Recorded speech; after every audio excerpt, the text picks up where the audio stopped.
তাজকিরাতুল আউলিয়াতে পইরা দেখলাম, তাজকিরাতুল আউলিয়া কিতাবের মধ্যে আমি একটা রিওয়ায়াত পাইলাম, আল্লাহর একজন ওলি ছিলেন।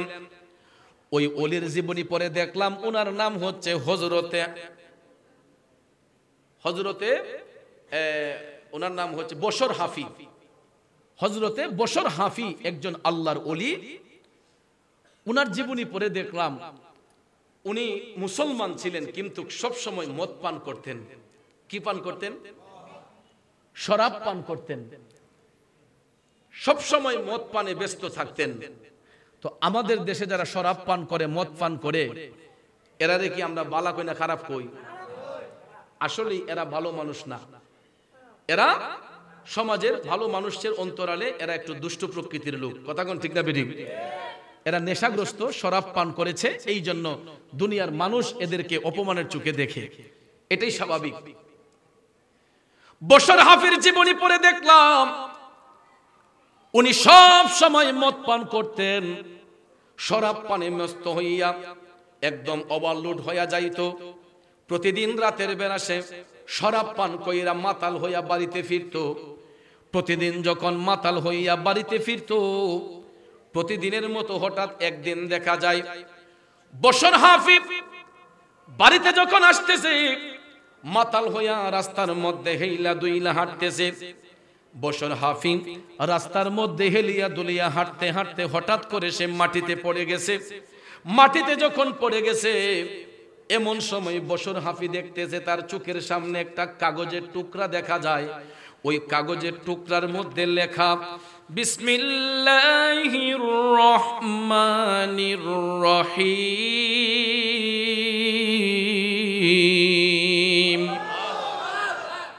বশর হাফি দেখতেছে কাগজের টুকরার মধ্যে বিসমিল্লাহির রহমানির রহিম লেখা, অথচ সে মাতাল। মাতাল অবস্থায় যখন দেখলো কাগজের টুকরার মধ্যে বিসমিল্লাহির রহমানির রহিম লেখা, বশর হাফি ওই কাগজটাকে হাতের মধ্যে নিয়া ধুলবালি সরাইয়া কাগজটার মধ্যে চুম্বন দিয়া কয়, আহারে এই কাগজটার মধ্যে তো আল্লাহর নাম লেখা। যদি এসে মদ পানে ব্যস্ত, নেশাগ্রস্ত, বিসমিল্লাহ নামটা দেখার সাথে সাথে এটা ঝাইরা এই বিসমিল্লাহ নামের মধ্যে চুমা দিয়া ওই কাগজটা নিয়ে একটা দৌড় দিয়া বশর হাফি একটা আতরের দোকানে গেল। বাজারের মধ্যে যাইয়া একটা আতরের দোকান খুঁজে পাইয়া এই পুরাটা কাগজের মধ্যে আতর মাখাইছে। পুরাটা কাগজের মধ্যে আতর মাখাইয়া সুগন্ধ লাগাইয়া বশর হাফি ওই কাগজটা নিয়ে হাইটা হাইটা তার বাড়িতে আসলো। আইসা ঘরের মধ্যে আইসা চিন্তা করলো, এই কাগজে তো আল্লাহর নাম লেখা, আমি তো সারাদিন ঘরে মদ পান করি, কাগজটা আমি এখন কোথায় রাখি? তখন বশর হাফি চিন্তা করলো, আমার ঘরে সবচাইতে উঁচু জায়গা যেখানে, ওই উঁচু জায়গার মধ্যে আমি কাগজটা রাইখা দেব। তখন ওই কাগজটা বশর হাফি উঁচু একটা জায়গার মধ্যে রাখলেন। বিসমিল্লাহ নামের সম্মান দিয়েছে, অথচ সে নেশাগ্রস্ত। সবার কাছে সে একটা সাধারণ তুচ্ছ মানুষ, সবাই তাকে তুচ্ছ তাচ্ছিল্য করে, কিন্তু বিসমিল্লাহ নামের সম্মান দেওয়ার কারণে আমার আল্লাহ তাকে কবুল করে নিয়েছে। ওই বসরা এলাকায় একজন আল্লাহর বুজুর্গ ব্যক্তি বাস করতেন। ওই বুজুর্গ আল্লাহর ওলি, তিনি ইবাদত বন্দেগী কইরা রাতের বেলা যখন ঘুমের ঘরে গেলেন, হঠাৎ করে বুজুর্গ আল্লাহর ওলি স্বপ্নে দেখতেছেন কে যেন আয়েশা বলতেছে বশর হাফিকে আল্লাহ বন্ধু রূপে গ্রহণ করে নিয়েছে। তিনি এই স্বপ্ন দেখে জাগ্রত হইয়া তিনি বিশ্বাস করে না, সে সারাদিন শরাব পান করে, মদ পান করে, হে আল্লাহর বন্ধু কেমন হইব? এটা মনে হয় আবুল তাবুল স্বপ্ন দেখছি। উনি কয় না, এটা মনে হয় সত্যি না। এটা বলে তিনি আবার ঘুমের ঘরে গেলেন। দ্বিতীয়বার তিনি আবারও স্বপ্নে দেখছেন যে অদৃশ্য থেকে কে যেন এসে বলতেছে বশর হাফিকে আল্লাহ বন্ধু রূপে গ্রহণ করেছেন। দ্বিতীয়বার স্বপ্ন থেকে উঠার পরে আবারও বিশ্বাস করে না। বিশ্বাস না করার কারণে ওই ব্যক্তি কই না, এটা হইতে পারে না, সে সারাক্ষণ শরাব পান করে, মদ পান করে, সে আল্লাহর বন্ধু হয় কেমনে? তিনি আবার ঘুমের ঘরে গেলেন। এই রকম ভাবে একবার, দুইবার, তিনবার তিনি স্বপ্নে আদিষ্ট হচ্ছেন। কে যেন এসে বলতেছে, বসর হাফিকে আল্লাহ বন্ধু রূপে গ্রহণ করে নিয়েছে। বাজানো চতুর্থবারের বেলায় এই বুজুর্গ আল্লাহর ওলি আবারও তিনি স্বপ্নের ঘরে গেলেন। যাইয়া যখন দেখতেছেন অদৃশ্য থেকে আওয়াজ আসতেছে, বসর হাফিকে আল্লাহ বন্ধু রূপে গ্রহণ করে নিয়েছে। তখন ওই বুজুর্গ আল্লাহর ওলি স্বপ্নের ঘরে বলতেছেন, বসর হাফি তো মদ পান করে, সে তো সারাক্ষণ নেশাগ্রস্ত, নেশা করে, তাকে আল্লাহ বন্ধু রূপে গ্রহণ করলো কেমনে?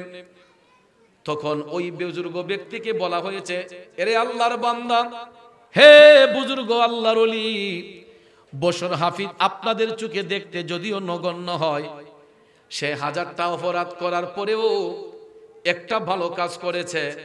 রাস্তায় বিসমিল্লাহ নামটা কাগজের মধ্যে লেখা দেখা ওই কাগজটার মধ্যে সে আতর মাখাইয়া সুগন্ধ লাগাইছে। যেই কারণে আমার আল্লাহ বিসমিল্লাহ নামের সম্মান দেওয়ার কারণে বসর হাফির অন্তরের মধ্যে যত ময়লা ছিল সমস্ত ময়লা পরিষ্কার করে দিয়া তার অন্তরে আমার আল্লাহ নূরের আগুন জ্বালাইয়া দিছে। নূরের বাতি আমার আল্লাহ জ্বালাইয়া দিছে তার অন্তরে। এই স্বপ্ন দেখার পরে বুজুর্গ আল্লাহর ওলি, ওনার মনে হয়ে গেল, আসলে তো আল্লাহ পাক বলেছেন, লা তাকনাতু মির রাহমাতিল্লাহ, বান্দা তুমি পাহাড় পরিমাণ গুনাহ করো, আমার রহমত থেকে বঞ্চিত হইও না। একটাবার চিন্তা করে দেখেন, সকাল থেকে সন্ধ্যা পর্যন্ত আমরা কতগুলা পাপ করি, কতগুলা অপরাধ করি। আমি আপনি এমন কিছু পাপ করি, আমাদের একটা পাপ যদি সমাজে প্রকাশ করা হইতো, লজ্জায় এই মুখটা সমাজে আর দেখাতে পারতাম না। বাজান আমার, বন্ধুরা আমার, এতগুলা অন্যায় করেছি, এতগুলা পাপ করেছি, ভাইবা দেখেন, আমার আপনার একটা পাপ যদি সমাজের মধ্যে প্রকাশ হইতো, লজ্জায় এই মুখটা আর সমাজে দেখাতে পারতাম না। হাজারটা অপরাধ করার পরেও, অন্যায় করার পরেও আল্লাহ রাব্বুল আলামিন আমাদেরকে সুস্থ রেখেছেন, সাবলীল রেখেছেন। বাজান রে, 24টা ঘন্টার মধ্যে আমরা যদি 23 ঘন্টা অপরাধ করি, একটা ঘন্টার মধ্যে, এই 24 ঘন্টার মধ্যে অন্তত একটা সেকেন্ড যদি আমরা আল্লাহরে ডাক দেই, আমার আল্লাহ 23.5 ঘন্টার গুনাহ ক্ষমা করে দেয়। একটা সেকেন্ড আল্লাহরে ডাকার কারণে আমার আল্লাহ আমাদের সারা দিনের অপরাধগুলো মাফ কইরা দেয়। এই জন্য কোরআন শরীফে আল্লাহ কয়, লা তাকনাতু মির রাহমাতিল্লাহ, বান্দা তোমরা পাহাড় পরিমাণ গুনাহ করেছো, সাগর পরিমাণ গুনাহ করেছো, কিন্তু আমি আল্লাহর রহমত থেকে তোমরা কখনো বঞ্চিত হইও না। এরকম ভাবে হাদিস শরীফে নবীজি বলছেন, উম্মত রে, তোমরা যদি পাপ করতে করতে জমিন থেকে আসমান পর্যন্ত ভরপুর করে ফেলো, এটা হাদিস, রাসূল বলেছেন যে তোমরা পাপ করতে করতে যদি জমিন থেকে আসমান পর্যন্ত ভরপুর করে ফেলো, ওই মুহূর্তে গিয়েও যদি আল্লাহর কাছে তওবা করো, আল্লাহ তোমাদেরকে মাফ করে দিবে। চিন্তা করে দেখেন, আদম সন্তানের কত ইজ্জত, উম্মতে মুহাম্মদের কত ইজ্জত, মানব জাতির কেমন সম্মান। আমরা হাজারটা অপরাধ করার পরেও আল্লাহ রাব্বুল আলামিন একবার আল্লাহ কইয়া ডাক দিলে আমাদের হাজারটা অপরাধ আল্লাহ ক্ষমা কইরা দেয়। অথচ দেখেন, ছেলে বাবার সাথে রাগ করে, বন্ধু বন্ধুর সাথে রাগ করে, স্বামী স্ত্রীর সঙ্গে ঝগড়া করে, এমন এক পর্যায়ে হয় ঝগড়াকে কেন্দ্র করে বন্ধু বন্ধুকে ছুরিকাঘাত করে খুন করে ফেলে। স্বামী স্ত্রী ঝগড়া হলে দেখেন, মনোমালিন্য যখন দেখা দেয়, অনেক সময় দেখা যায় তাদের মধ্যে যখন তিক্ততা চলে আসে, ডিভোর্স হয়ে যায়, সম্পর্ক বিচ্ছেদ হয়ে যায়। অনেক সময় সন্তান যদি লাঞ্ছিত হয়, বাবা সন্তানকে ত্যায্য করে দিয়ে দেয়। আছে না নাই? আমার আল্লাহ কত মহান, এতগুলা অপরাধ করার পরেও আল্লাহ তো আমাদেরকে ত্যায্য করে না, আল্লাহ তো আমাদেরকে দূরে ঠেলে দেয় না। আমরা হাজারটা অপরাধ করার পরেও আল্লাহ রাব্বুল আলামিন কয়, বান্দা লা তাকনাতু মির রাহমাতিল্লাহ, বান্দারে তুই পাহাড় পরিমাণ গুনাহও যদি কইরা আমি আল্লাহর দরবারে যখন তুই মাফ চাস আমি তোরে ক্ষমা করে দেই। এই জন্য বুজুর্গানে কেরাম আল্লাহর ওলিগণ দেখবেন তারা সব সময় মুখের মধ্যে জিকির রাইকা কয় গাফুরুর রাহিম নাম তোমার আল্লাহু আল্লাহু আল্লাহ রহমানুর রাহিম নাম হু আল্লাহু আল্লাহ ইয়া গফুর রহিম হু আল্লাহু আল্লাহ জালিল জব্বার নাম তোমার আল্লাহ ও আল্লাহ ইয়া গফুর রহিম হু আল্লাহু। আমার বাবাজিরা বন্ধুরা একটাবার চিন্তা করে দেখেন আমরা কতগুলা অপরাধ করি, কতগুলা অন্যায় করি, হাজারটা গুনাহ করার পরেও আল্লাহ রাব্বুল আলামিন আমাদেরকে ক্ষমার ঘোষণা দিয়েছে, ঠিক কিনা কোন? তাইলে বলেন ওই আল্লাহর ভয় অন্তরে রাখা দরকার আছে না নাই? বন্ধু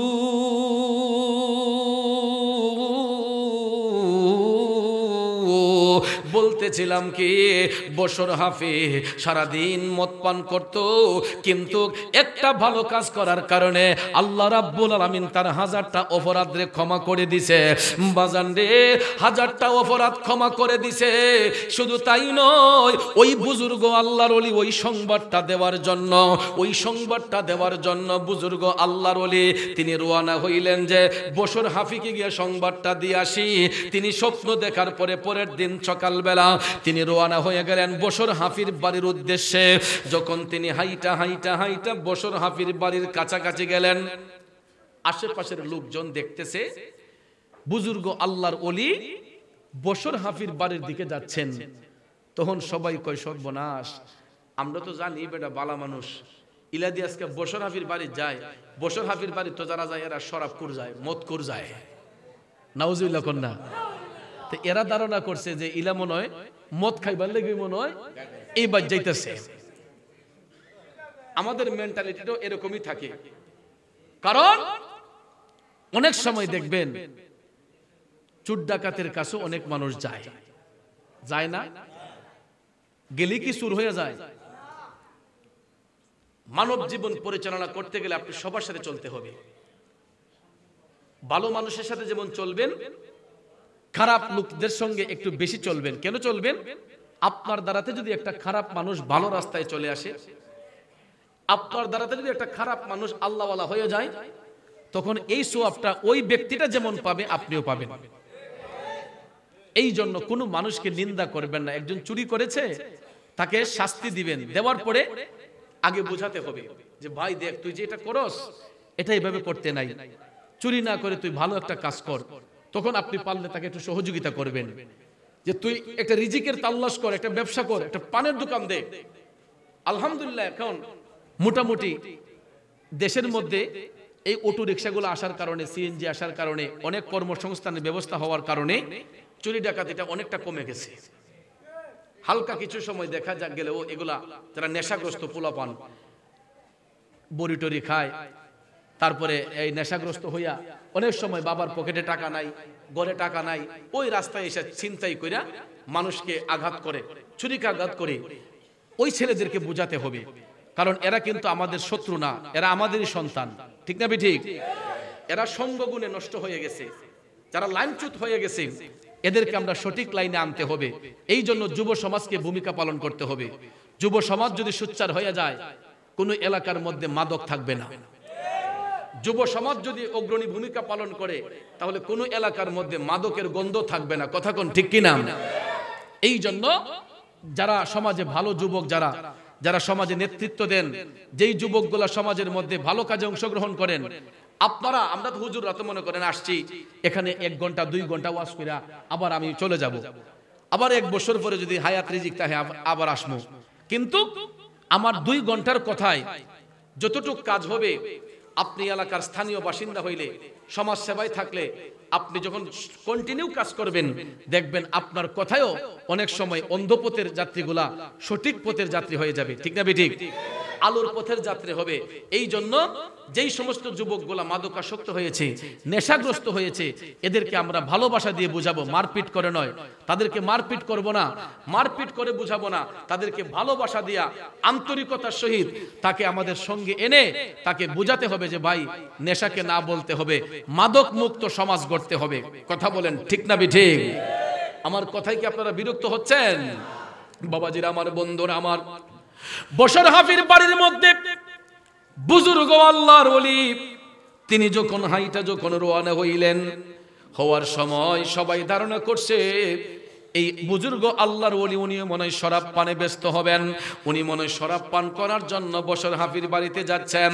এ বন্ধু শুনে, না যাই না, না সই না, কোনো মানুষ সম্পর্কে গীবত করতে নাই। কেননা হাদিস শরীফের মধ্যে বলা হয়েছে, আল গীবাতু আশাদ্দু মিনাজ জিনা, গীবত করা হয়েছে জিনার চেয়ে নিকৃষ্ট কাজ। কথা বলেন ঠিক না বেঠে? এই জন্য ভাইয়েরা আমার, বন্ধুরা আমার, না যাই না ধারণা না রাইখা কোনো মানুষ সম্পর্কে কোনোদিন কোনো মন্তব্য করা যাবে না।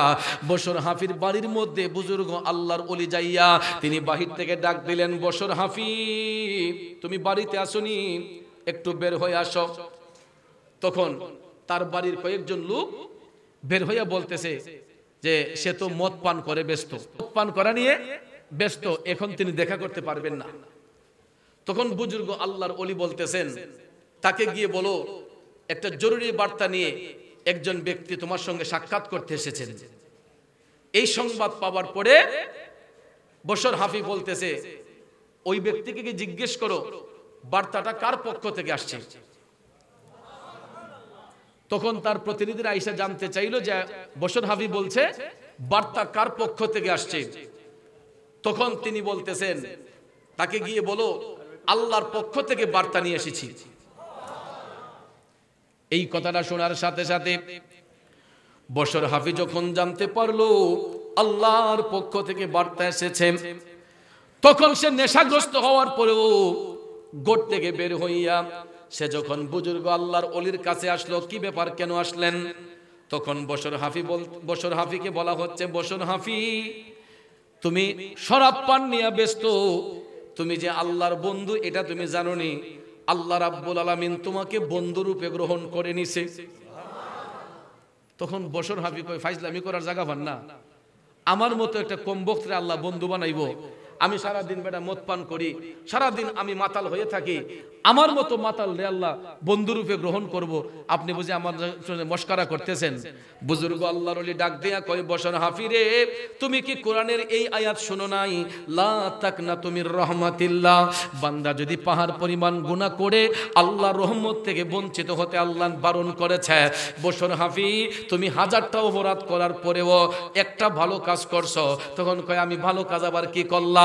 তখন বুজুর্গ আল্লাহর ওলি শোনাইয়া দিলেন, হে বশর হাফি, তোমার মনে করে দেখো, তুমি যেদিন মাতাল হইয়া বাড়িতে ফিরছিলে, রাস্তার মধ্যে একটা কাগজের মধ্যে বিসমিল্লাহ নামের দেখতে পাইছিলানি, ওই বিসমিল্লাহ নামকে তুমি সম্মান দিসলানি? কই, হ দিসলাম। তো কি করছিলা? কই, আমি এই নামে চুমো খাইছিলাম, আর এটার মধ্যে দোকানে যাইয়া আতর লাগাইয়া সুগন্ধ লাগাইয়া এটা আমার ঘরের উপরে আমি যত্ন করে রাখা দিছি। বুজুর্গ আল্লাহর ওলি ডাক দিয়া কয়, বশর হাফি, এ আল্লাহর বান্দা শোনো, তুমি যদিও শরাব পানে ব্যস্ত ছিলে, বিসমিল্লাহ নামের সম্মান দেওয়ার কারণে আমার আল্লাহ 1000টা অপরাধ তোমার ক্ষমা করে দিয়া এই বিসমিল্লাহ নামের সম্মান দেওয়ার কারণে তোমার অন্তরে আল্লাহ নূরের বাতি জ্বালাইয়া দিছে, আল্লাহ তোমারে বান্দা থেকে বন্ধু রূপে গ্রহণ করে নিছে। আপনি কি সত্যি বলছেন? কয়, মিথ্যা বলার কোনো অবকাশ নাই। কি জন্য তোমার কাছে আসলাম? মিথ্যা বলে তো আমি তোমার কাছে আসি নাই, সত্যি বলেছি। তখন বশর হাফি ডাক দিয়া কয়, সত্যি যদি আপনার কথা হয়ে থাকে তাইলে আমি ওয়াদা করতেছি, আজকের পর থেকে আমি জিন্দেগিতে আর কোনোদিন শরাব পান করব না। আরো জোরে জোরে কন্যা সুবহানাল্লাহ। দয়াল আল্লাহ রে কি নাম জপলে পাবো তোমারে, দয়াল আল্লাহ রে কি নাম জপলে পাবো তোমারে। এ আমার নবীর প্রেমিকেরা গো, বশর হাফি শরাব পান ছেড়ে দিল বিসমিল্লাহ নামের সম্মান দেওয়ার কারণে। যেই কাগজে আল্লাহর নাম দেখছে ওই নামটাকে সম্মান দেওয়ার কারণে আল্লাহ তার 1000টা অপরাধকে ক্ষমা করে দিছে। আল্লাহ যখন তাকে বন্ধুরূপে গ্রহণ করে নিছে, বশর হাফির জীবনে এমন ভাবে সে ইবাদত বন্দেগী করছে, সে কোনোদিন জুতা পাও দিয়ে হাঁটে নাই। যেই দিন থেকে শুনছে আল্লাহ তার বন্ধুরূপে গ্রহণ করছে, ওই দিন থেকে বশর হাফি তার পা থেকে জুতা খুলে ফেললেন। সবাই তারে জিজ্ঞেস করলো, বশর হাফি তুমি জুতা পরে হাঁটো না কেন? হাফি শব্দের তো কি জানেন? হাফি মানে হচ্ছে খালি পায়ে হাঁটনেওয়ালা। যারা জুতা ছাড়া হাঁটে এদেরকে বলা হয় হাফি। কি বলা হয়? এদেরকে হাফি বলা হয়। বশর হাফি ওনার মূল নাম হচ্ছে বশর, হাফি হলো ওনার লকব উপাধি। হাফিটা বলা হতো এই জন্য, সে যেই দিন থেকে তওবা করছে যে আমি আর শরাব পান করব না, আল্লাহ তাকে যেদিন বন্ধুরূপে গ্রহণ করছে ওই দিন থেকে বশর হাফি জুতা খুলে হাঁটতেন। তাকে জিজ্ঞেস করা হলো, আপনি জুতা পরে হাঁটেন না কেন? কয় যে যেই জমিন দিয়ে আল্লাহ নামাজের জন্য মসলা বানাই দিছে, যেই জমিনটাকে আমার আল্লাহ নামাজের জন্য মুসল্লা বানাই দিছে, আল্লাহর বিছানার মধ্যে আমি বশর হাফি জুতা দিয়ে হাঁটা এটা বিয়াদবি ছাড়া আর কিছু মনে করি না। এই জন্য তিনি যত জীবন বেঁচে গিয়েছেন ওনার পায়ের মধ্যে কোনোদিন জুতা পরেন নাই, যে আল্লাহর দেওয়া বিছানার মধ্যে আল্লাহর বিছানায় আমি বশর হাফি জুতা পরে হাঁটবো, এটা হইতে পারে না। এটা বেয়াদবি ছাড়া আমি আর কিছু মনে করি না। এই জন্য ওনার জীবনে উনি কোনোদিন জুতা পাও দিয়ে হাঁটেন নাই। না হাঁটার কারণে দেখেন উনাকে কেমন সম্মান দিয়েছে। আজকে মানুষ হইয়া অলি চিনি না, কিন্তু বনের পশু পাখি পর্যন্ত আল্লাহর অলিদেরকে চিনেছে। বশর হাফি উনি যেই এলাকার মধ্যে চলাফেরা করতেন, ওই এলাকার মধ্যে গরু বাছুর কোনোদিন কোনো পশু পাখি রাস্তার উপরে ময়লা দিত না, রাস্তার উপরে ময়লা ফালাইতো না। আমরা অনেক সময় গরু নিয়ে যাওয়ার সময় দেখবেন, মহিষ নিয়ে যাওয়ার সময়, গরু ছাগল নিয়ে যাওয়ার সময় রাস্তার মধ্যে দিয়ে দেয় না সেনাইয়া, অনেক সময় গোবর দিয়ে দেয় রাস্তার মধ্যে। ভাইয়ের আমার, বন্ধুর আমার, বশর হাফি তিনি যতদিন বেঁচে গিয়েছেন এতদিন পর্যন্ত কোনো গরু ছাগল রাস্তার মধ্যে ময়লা দেয় নাই, কোনো পশু পাখি উপর থেকে রাস্তার উপর ময়লা ফেলে নাই। হঠাৎ একদিন দেখা যায় একটা পশু রাস্তার মধ্যে ময়লা দিয়েছে। হঠাৎ একদিন দেখা যায় একটা পশু রাস্তার মধ্যে ময়লা দিয়েছে। তখন সবাই তাকে জিজ্ঞেস করলো, কিরে অমুক, তোমার পশু আজকে রাস্তার মধ্যে ময়লা দিল কেন? এ অমুক, তোমার পশু আজকে রাস্তায় ময়লা দিল কেন? তখন ভাইয়ের আমার ওই ভদ্রলোক, ওই গৃহস্থ ডাক দিয়া কয়, নিশ্চয়ই বশর হাফি দুনিয়ার জমিন থেকে পর্দা করেছেন। তিনি যদি পর্দা করে থাকেন তাইলে এই পশু রাস্তার মধ্যে ময়লা দিছে, আর যদি তুমি বেঁচে থাকতেন তাইলে আমার পশু কোনোদিন রাস্তার মধ্যে ময়লা দিত না। নিশ্চয়ই বশর হাফির ইন্তেকাল হয়ে গেছে। সত্যি সত্যি খবর নিয়ে দেখা যায়, সত্যি সত্যি বশর হাফি আল্লাহর ওলি দুনিয়ার জমিন থেকে পর্দা করেছেন। ইন্না লিল্লাহি ওয়া ইন্না ইলাইহি রাজিউন। ও বন্ধু, এখন চিন্তা করে দেখেন, ওলিরা যেই জমিনে চলাফেরা করতেন পশু পাখি পর্যন্ত রাস্তার মধ্যে ময়লা দিত না, আর আমাদের মধ্যে মানুষ নামের কিছু পশু আছে, এরা ওলি চিনে না, এরা ওলি আল্লাহর বিরোধিতা করে। আসেনি? এরা ওলি আল্লাহর বিরোধিতা করে, এরা বাবা শাহজালালের বিরোধিতা করে। আমরা শাহজালাল বাবার প্রেমে পাগল, কথা কোন ঠিক কিনা? একটা ছোট্ট বাচ্চাকে যদি জিজ্ঞেস করেন, কিরে সিলেটে কে শুয়ে আছেন, বলবে হযরত বাবা শাহজালাল। নাকি মিথ্যা বললাম? অথচ দেখেন তারা যদি জিজ্ঞেস করি তোমার দাদার নাম কি, সে বলতে পারবে অমুক। যদি কই তোর দাদার বাপের নাম কি, আর পারতো না। ঠিক না? ঠিক। আমরাও পারতাম না। আমরা যদি কেউ জিজ্ঞাসা যে তোমার দাদার বাপের নাম কি, যা আটকে যাবো। যদিও খাতাপত্র দিকে কেউ বলতে পারে যদি কই যে দাদার বাপের নাম কি, আর একটা লোক বলতে পারবে না, কিন্তু বলতে পারবে তখন যদি নেক কাজ করে যায়। ইতিহাসের পাতায় যদি ওমর হয়ে থাকেন, যেমন শাহজালাল, শাহপরান, 360 আউলিয়া, ভাইয়ার আমার বুজুর্গানে কেরাম, যারা দুনিয়ার জমিন থেকে ভালো কাজ করে গিয়েছেন, ভালো কাজ যারা করে গিয়েছেন, তারা দুনিয়া ছেড়ে যাবার পর ওমর হইয়া থাকে। বাবা শাহজালাল আজ থেকে কত বছর আগে পর্দা করছেন, কিন্তু দেখেন ওনার নাম নিশানা এখন পর্যন্ত ছোট্ট বাচ্চাদের অন্তরে পর্যন্ত আছে। কিন্তু দুঃখের বিষয় হলো ইসলামের শুরু থেকে দুশ্মন ছিল, এখনো আছে, ভবিষ্যতে থাকবে। বাবা শাহজালালের উসিলায় খাইতেছে, পড়তেছে, এরপরও বাবার দরবারে থাইকা ওনার বদনাম করতেছে। কতর কি গরো বাপ নাই, ইলালে বাপ যখন লাগে, বাবা শাহজালাল কইলে অনেকের কলজার মাঝে আঘাত লাগে। রিকশাওয়ালারে বাপ ডাক্তারে, সিএনজিওয়ালারে বাপ ডাক্তারে, একজন মেহনতি ব্যক্তিরে বাপ ডাক্তারে, কিন্তু আল্লাহর ওলিদেরকে বাপ ডাকলে কলজার মাঝে গা ফিরে জায়গা। আমরা তো যেই কোনো লোক রে বাবা ডাকি, কথা কোন ঠিক না? কেউ বাজান একটু আইন নাই দিকে, বাজান আমার একটু লইয়া যাও না, কই কি কই না, বড়ি রে বাবা ডাহে, জোরদার আব্বা ডাহে, কথা কোন ঠিক না বেটি?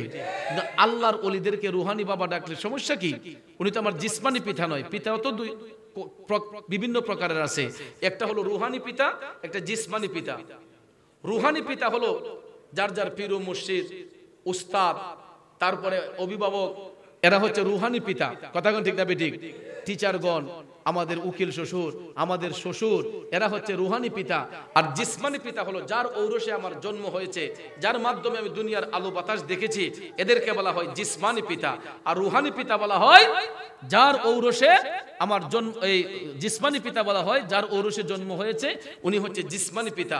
আর বাকি সব হচ্ছে আমাদের রুহানি পিতা, কথা কোন ঠিক না ঠিক? যেমন মুসলমানদের বাপ সর্বমোট আমি দেখছি 7 জন।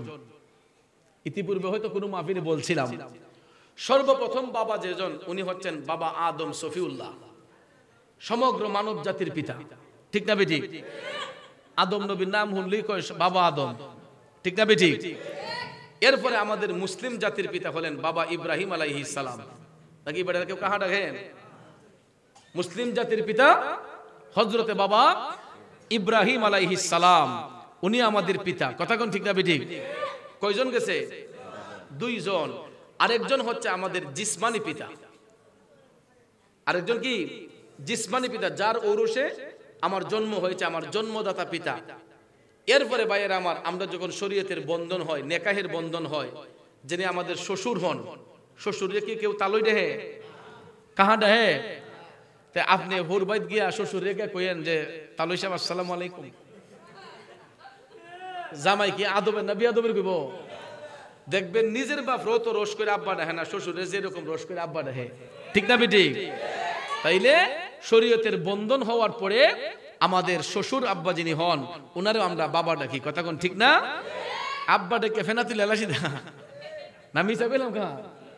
শ্বশুরে উনি বাবার আসনে, এই জন্য বাবা ডাকতে হয়। তারপরে আমাদের আরেকজন আব্বা আছে, উনি হচ্ছেন আমাদের উকিল বাপ, কথা কোন ঠিক না? অভিভাবক, অনেকে আবার কয় উকিল রে আবার বাপ ডাকতাম কেন? আমাদের যিনি মধ্যস্থতা করেন বিবাহের মধ্যে, নেকাহের বন্ধন যখন হয়, আমরা তো মুরব্বীদেরকে সম্মান করে আসছি শুরু থেকেই, কথা কোন ঠিক না বেঠিক? একটা পবিত্র কাজের মধ্যে সাক্ষীর মাধ্যমে একজন অভিভাবক আমরা রাখি, যাতে করে উভয় পক্ষের মানুষ ওনাকে সম্মান করে, কথা কোন ঠিক না বেঠিক?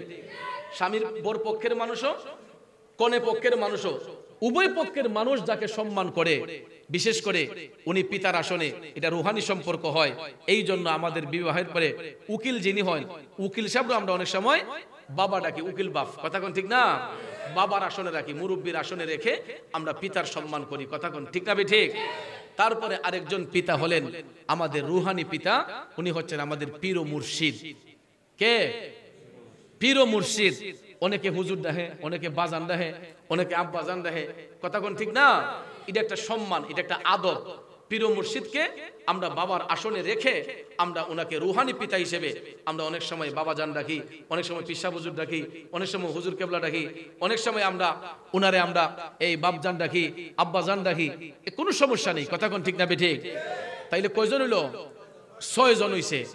আর সমস্ত রুহের পিতা হচ্ছেন রাহমাতাল্লিল রাহমাতাল্লিল, ইনাকে বলা হয় আবুল আরওয়াহ, সমস্ত রুহের পিতা রাহমাতাল্লিল আলামিন।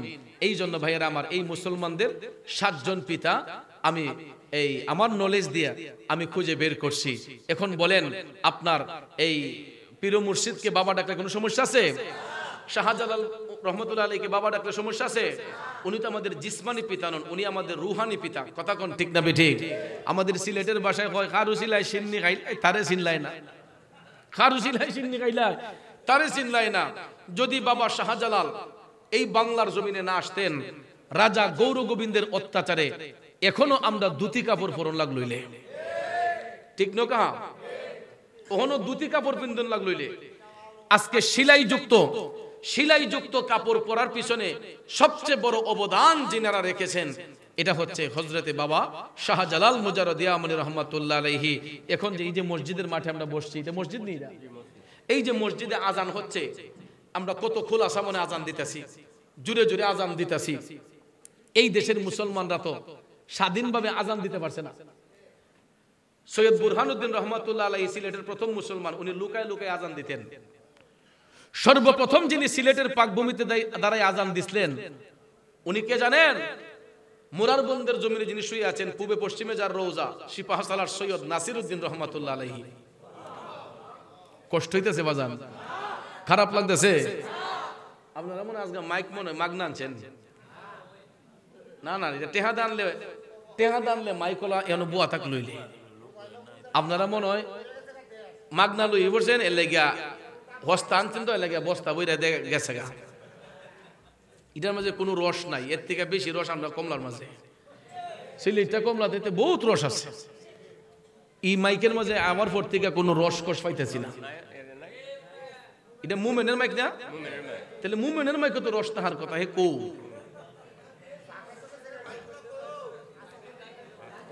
একটু দুরূদ শরীফ পড়েন। আল্লাহুম্মা সাল্লি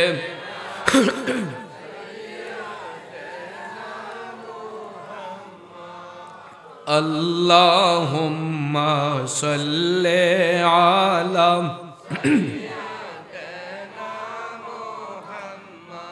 আদনা বিয়ানা মাওলানা মুহাম্মদ নবী মাওলানা। বাবাজিরা আমার, বন্ধুরা আমার, বলতেছিলাম কি, সিলেটের পাকভূমিতে দাঁড়াইয়া সর্বপ্রথম যিনি আজান দিয়েছিলেন, উনি হচ্ছেন আওলাদে রাসূল সিপাহ সালার সৈয়দ নাসিরউদ্দিন রহমাতুল্লাহ আলাইহি। উনি যখন সুরমা নদীর পাড়ে দাঁড়াইয়া সর্বপ্রথম যখন আজান দিয়েছিলেন, আল্লাহু আকবার আল্লাহু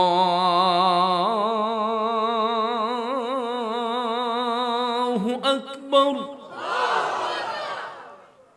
এই শব্দটার পাওয়ার আছে নিও, কেমন পাওয়ার দেখেন। এই যে একটা দেয়াল, ওই দেয়ালটা যদি আমি ভাঙার চেষ্টা করি, হাতের মধ্যে হ্যামার নিতে হবে, জোরে জোরে বাড়ি দিতে হবে, ঠিক নিও নাকি? এমনি ভাঙন যে বইটা দিয়া হ্যামার হাতে নিয়ে বাড়ি দিয়ে বাইরে ভাঙতে হবে, আর না হলে এসকেভেটর দিয়ে ধাক্কা দিতে হবে। বাজান রে, এটা সিমেন্ট এবং বালি দিয়ে ওই ইটগুলাকে বসানো হয়েছে।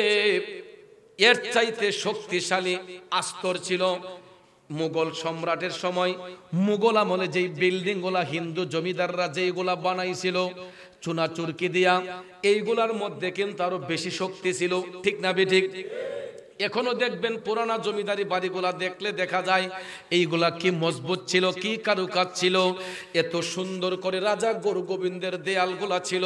বাজান আমার, ওই শক্তিশালী দেওয়ালটা ভাঙার জন্য আল্লাহর ওলি বাবা শাহজালাল 360 আউলিয়া হাতের মধ্যে কোনো অস্ত্র নেন নাই, তরবারি নেন নাই, বোমাবাজি করেন নাই। কি করলেন? সুরমা নদীর পাড়ে দাঁড়াইয়া বুরহানুদ্দিন রহমাতুল্লাহ আলাইহি আল্লাহু আকবার ধ্বনি দিলেন। আল্লাহু আকবার আল্লাহ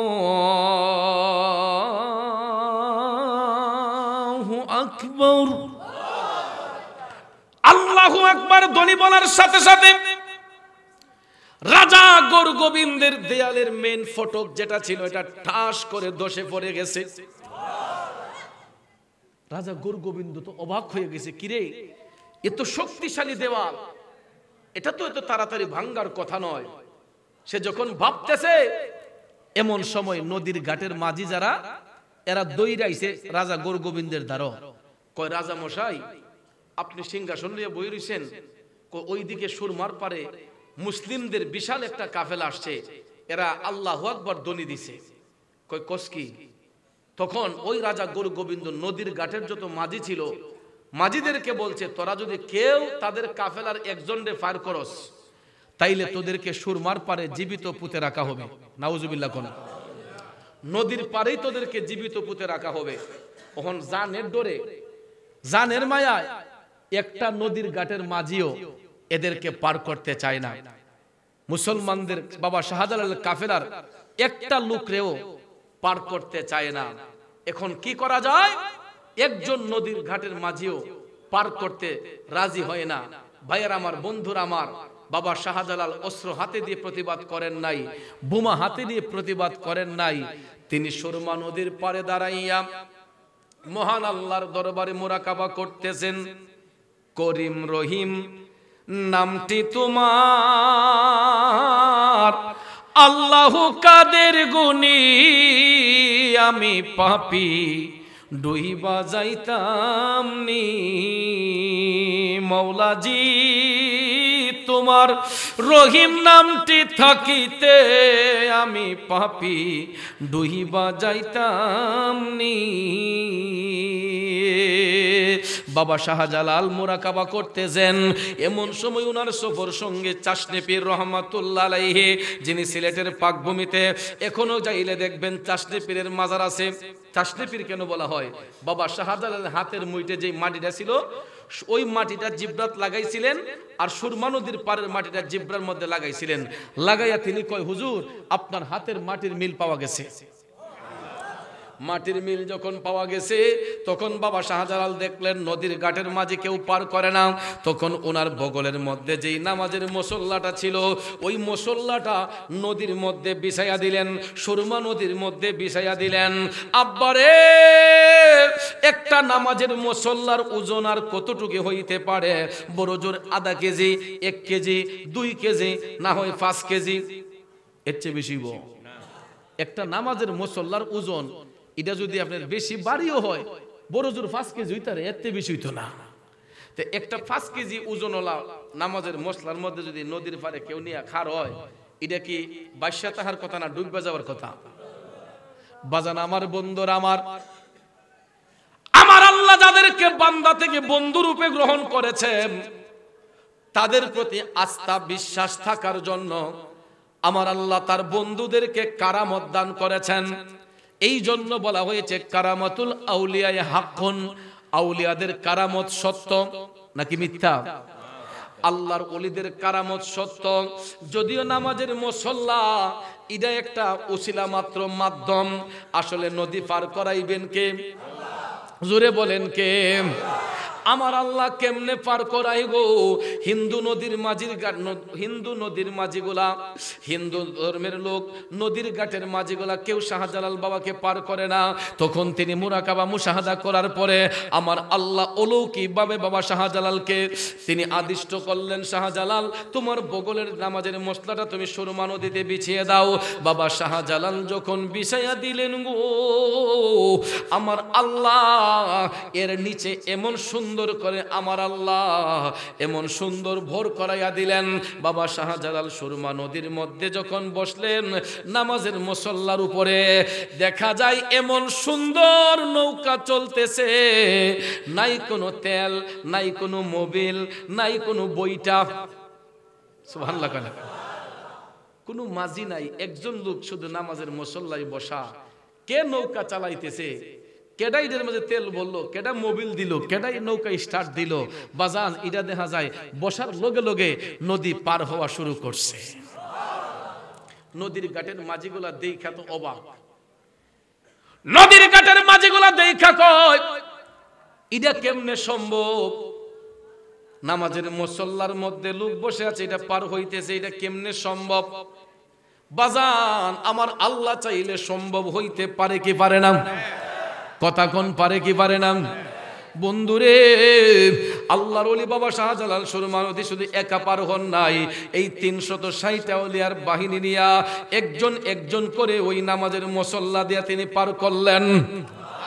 ৩৬০ ওলি নিয়ে সুরমা নদী পারি দিয়ে সিলেট আসেন প্রচারিতে মদিনার ইসলাম। আমরা কি ভুলে গেলাম শাহজালালের নাম? আমরা কি ভুলে গেলাম শাহজালালের? বাবাজিরা আমার, বন্ধুরা আমার, আল্লাহর ওলি সুলতানুল বাংলা হযরতে বাবা শাহজালাল আসরের নামাজ পড়েছিলেন নদীর ওই পারে, আর মাগরিবের নামাজ পড়তেছেন নদীর ওই পারে, যেই পারে রাজা গৌর গোবিন্দের প্রাসাদ বাজানো। নদীর পারে দাঁড়াইয়া বুরহানুদ্দিন রহমাতুল্লাহ আলাইহি সৈয়দ নাসিরউদ্দিন রহমাতুল্লাহ আলাইহি দেখতেছেন এবার মাগরিবের ওয়াক্ত শুরু হয়েছে। মাগরিবের আযান তিনি আবারও দিলেন, আল্লাহু আকবার, আল্লাহু আকবার। আল্লাহু আকবার ধ্বনির মধ্যে এমন পাওয়ার, এমন শক্তি, এই ধ্বনিটা দেওয়ার সাথে সাথে রাজা গৌর গোবিন্দের যেই দেয়াল গোলা ছিল প্রত্যেকটা দেয়াল ঠাস ঠাস করে ধইসা পড়ে গেছে। একটা দেয়ালও রইল না, প্রত্যেকটা দেয়াল পড়ে গেছে। ওইদিকে নদীর ঘাটের মাঝিগুলা যখন ওনার কারামতি শক্তি দেখতেছে, এদের মনটা নরম হয়ে গেছে। এরা কয় সর্বনাশ, উনি যেমন তেমন লোক নয়। সবাই বাবা শাহজালালের কদমে গেল, গিয়া কয় হুজুর আমরা আপনার সাথে থাকতে চাই। তখন বাবা শাহজালাল বললেন, থাকতে যদি হয় তোমরা আমার সাথে পড়ো লা ইলাহা ইল্লাল্লাহু মুহাম্মাদুর রাসূলুল্লাহ সাল্লাল্লাহু আলাইহি ওয়াসাল্লাম। মুসলমান হয়ে গেল। সুবহানাল্লাহ কি বলবেন না? বাবা শাহজালালের উসিলায় নদীর ঘাটের যত মাঝি ছিল প্রত্যেকটা মাঝি এরা মুসলমান হয়ে গেছে। আব্বারে, মুসলমান হওয়ার পরে এই যে মুসলিমদের সংখ্যা বাড়তেছে, বাড়তে বাড়তে বাড়তে বাড়তে এমন একটা পর্যায়ে হলো বর্তমানে বাংলাদেশের মধ্যে ৯৫% মুসলমান বাস করে। কত পার্সেন্ট? এর পিছনে সবচেয়ে বড় অবদান হচ্ছে হযরতে বাবা শাহজালাল মুজাররদ ইয়ামুল রহমাতুল্লাহ আলাইহির। কথা কোন ঠিক কিনা? তাহলে ওই শাহজালাল বাবার প্রেমে পাগল হলে আল্লাহ খুশি হয় না বেজার হয়? আজকে দেখেন কত লক্ষ লক্ষ মানুষ বাবা শাহজালালের দরবারের মধ্যে মাতোয়ারা হয়ে যায়। বলুন তো, উনি কি কাউরে দাওয়াত কইরা নেয়? কাউরে দাওয়াত করে নেওয়ার লাগে? মনের তাগিদে, মনের টানে মানুষ আল্লাহর ওলির জিয়ারতে যায়, আল্লাহর ওলির সান্নিধ্যে যায়। আর এখন আমাদের দেশের মধ্যে কিছু কিছু অল্প শিক্ষিত মৌলবী আছে, এরা কথায় কথায় আমাদেরকে মাজার পূজারি, কবর পূজারি আমাদেরকে এরকম বইলা সাব্যস্ত করতে চায়। আচ্ছা বলেন, আমরা কি মাজারে গিয়ে পূজা করি না জিয়ারত করি? কবরে গিয়া কি আমরা জিয়ারত করি না পূজা করি? তাহলে মাজার এবং কবর তো পূজার জায়গা না, এটা জিয়ারতের জায়গা। কথা বলেন ঠিক কিনা? একটা ভদ্র সমাজে একজন আলেমের জবান দিয়া যদি কথায় কথায় পূজারি কথাটা বাইর হয়, তাইলে এটা তো এমনি তো শুনতে বেমানান লাগে, ঠিক না বেঠিক? আমরা আল্লাহর ঘর মসজিদ, মসজিদে যাই আমরা ইবাদত করার জন্য, আল্লাহকে সিজদা করার জন্য, ঠিক কিনা কোন? মাজারে যাই আমরা জিয়ারতের জন্য, মসজিদে যাই সিজদা করার জন্য, ঠিক কিনা? আর সিজদার মালিক একমাত্র আমরা সিজদা করব কারে? জোরে বলেন কারে? আল্লাহকে আমরা সিজদা করব। কথা কোন ঠিক কিনা? বাবাজিরা আমার, বন্ধুরা আমার, মাজারে যাব আমরা জিয়ারতের জন্য। আল্লাহর ওলিদের জিয়ারতে গেলে আমার আল্লাহর কাছে মায়া লাগে, দয়া লাগে। এই জন্য নেককারদের উসিলায় আল্লাহ রাব্বুল আলামিন অনেক সময় পাপীদের গুনাহ মার্জনা করে নেয়। সুবহানাল্লাহ বলবেন না? নেককারদের উসিলায় অনেক সময় আল্লাহ পাপীদের গুনাহ মার্জনা করে নেয়। এই জন্য আমরা আল্লাহর ওলিদের প্রেমে পাগল হই, আল্লাহর ওলিদের প্রেমে মাতোয়ারা হই। বাবাজিরা আমার, বন্ধুরা আমার, এই সমাজের মধ্যে দেখবেন কিছু কিছু লোক আছে, এরা শুধু ওলি আল্লাহর বিরুদ্ধে কথা কয়। আপনারা চিন্তা করে দেখেন, যারা ওলিদের বিরুদ্ধে কথা কয় এদের শাস্তি কিন্তু বাংলার জমিনেই হইতেছে। কথা কোন ঠিক কিনা? এদের বিচার, এদের সাজা বাংলার জমিনেই হচ্ছে। কারণ এরা ওলি বিদ্বেষী, এরা নবী বিদ্বেষী, এরা মার আদেশ অমান্য করে, এরা বেবিচারী। কথা কোন ঠিক কিনা? বেবিচারীদেরকে আল্লাহও ভালোবাসে না, আমার নবীও ভালোবাসে না, আল্লাহর ওলিগণও ভালোবাসে না। কথা কোন ঠিক কিনা?